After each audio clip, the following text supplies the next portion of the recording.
There's also financial indicators. So maybe you can train your front line to look for those behavioral red flags. But then there's also financial indicators or transaction-based things you can be on the lookout for. So if you see an account and you've identified this as a higher risk for elder financial exploitation, like this account is just higher risk, and you notice that there's a lots of withdrawals, or they're buying gift cards, or there's prepaid accounts or online purchases, or maybe they're purchasing CVC or a convertible virtual currency, and they're dealing with exchanges, and that doesn't make sense. You didn't, and that might be an excuse to reach out to a customer and say, hey, virtual currency, right?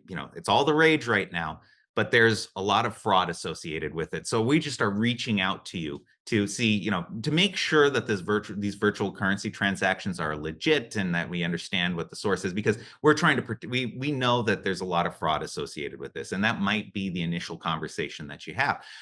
Memo lines on checks or payments, let's say it's for tech support, or maybe it's for lottery winnings or taxes or something along those lines.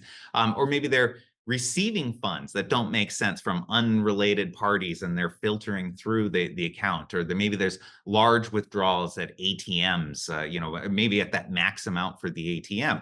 Sudden non-sufficient funds, that's another indication where maybe your customer for years has managed their account appropriately, and then all of a sudden there's these non-sufficient funds that are popping up over and over and over again. And that's unusual, possibly because your customer doesn't know the funds that are going out. Maybe there's somebody accessing that account that's either not them, or maybe that they aren't fully aware of the amount of access that a family member has had, or how much money is actually flowing out.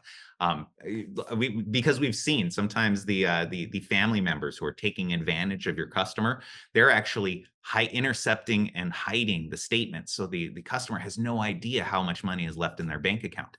Large wire transactions, or maybe they come in and they buy a CD and they immediately cash it out, and they don't care about the penalty.